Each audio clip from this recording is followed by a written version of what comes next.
Intermediate syllabus change అయిన విషయం అందరికీ తెలిసినదే కదా. దీని మీద చాలామంది స్టూడెంట్స్కి రకరకాల డౌట్స్ అయితే ఉన్నాయి. ఎక్కువ మంది అడగడం కూడా జరిగింది ఛానల్లో, కానీ అందుకని వీడియో వాళ్ళ కోసం అప్లోడ్ చేయడం జరుగుతుంది. ఏంటనంటే, ఇంటర్మీడియట్ ఫస్ట్ ఇయర్ రాసిన వాళ్ళు, కంప్లీట్ చేసిన వాళ్ళు ఉంటారు కదా.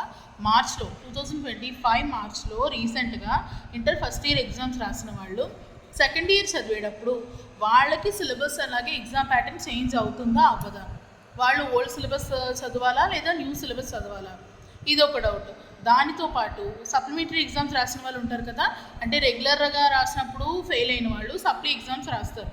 అందులో కూడా ఇన్ కేస్ హెల్త్ ప్రాబ్లం వల్ల కానీ లేదా సమ్ అదర్ ఇష్యూస్ వల్ల కానీ సప్లిమెంటరీ ఎగ్జామ్స్ రాయలేకపోయిన వాళ్ళు రీఅటెంప్ట్ చేస్తారు కదా. అలాగే సప్లిమెంటరీ ఎగ్జామ్లో ఫెయిల్ అయిన వాళ్ళు ఉంటారు కదా, వాళ్ళు కూడా ఎగ్జామ్ అనేది రీఅటెంప్ట్ చేయాలి. సో అలాగే సప్లీ ఎగ్జామ్స్లో కూడా ఫెయిల్ అయిన వాళ్ళు రీఅటెంప్ట్ చేసినప్పుడు వాళ్ళు ఓల్డ్ సిలబస్ చదవాలా, న్యూ సిలబస్ చదవాలా? వీళ్ళిద్దరూ కూడా 2 కేటగిరీస్లోనూ ఓల్డ్ సిలబసే చదువుతారు.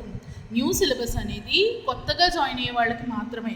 అంటే ఎవరైతే 2025 జూన్లో ఇంటర్లోకి జాయిన్ అవుతారో, 10th స్టాండర్డ్ కంప్లీట్ చేసి ఇంటర్లో జాయిన్ అవుతారో వాళ్ళకి మాత్రమే న్యూ సిలబస్ అలాగే న్యూ ఎగ్జామ్ ప్యాటర్న్ అనేది ఉంటుంది. సెకండ్ ఇయర్ వాళ్ళకి కూడా, ఈ కొత్తగా జాయిన్ అయిన వాళ్ళు సెకండ్ ఇయర్లోకి వస్తారు కదా, అప్పటి నుంచి సెకండ్ ఇయర్ వాళ్ళకి కూడా సిలబస్ అనేది చేంజ్ అవ్వడం జరుగుతుంది.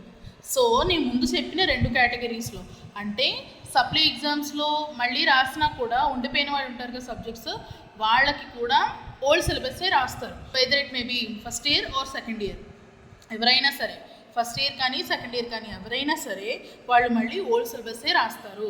అదే రకంగా ఇంటర్ ఫస్ట్ ఇయర్ 2025 మార్చ్లో కంప్లీట్ చేసిన వాళ్ళు సెకండ్ ఇయర్కి వస్తారు కదా, సో వాళ్ళు కూడా ఓల్డ్ సిలబస్ అలాగే ఓల్డ్ ఎగ్జామ్ ప్యాటర్న్ ప్రకారమే ఎగ్జామ్ అనేది రాయడం జరుగుతుంది.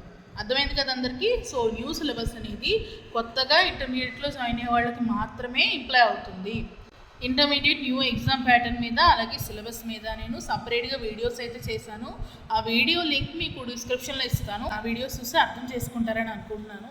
కొత్తగా ఎంబైపీసీ అనే గ్రూప్ ఒకటి యాడ్ అయింది. సో ఆ ఎంబైపీసీ గ్రూప్ ఏ విధంగా ఉంటుంది, అది ఎవరికి ఉపయోగపడుతుంది, ఏ సబ్జెక్ట్ని సిలబస్ ఎలాగ మార్చారు, ఏ సబ్జెక్ట్ ఎగ్జామ్ ప్యాటర్న్ ఎన్ని మార్క్స్కి పెట్టారు, ఎలా జరిగింది, ఎలా చేంజ్ అయింది, ఓవరాల్ ప్రతి డీటెయిల్ మీకు అందులో ఎక్స్ప్లెయిన్ చేశాను.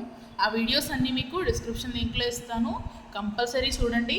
దానితో పాటు లర్న్ విత్ మీ ప్రత్యూష నా ఛానల్ ప్లేలిస్ట్లో ఇంటర్మీడియట్ ప్లేలిస్ట్ ఉంటుంది. అదొకసారి ఓపెన్ చేస్తే ఇంటర్మీడియట్ సంబంధించిన అన్ని వీడియోస్ మీకు అందులో ఉంటాయి. అది కూడా ఒకసారి చూడండి. And also do not forget to like, share and subscribe learn with me Pratyusha.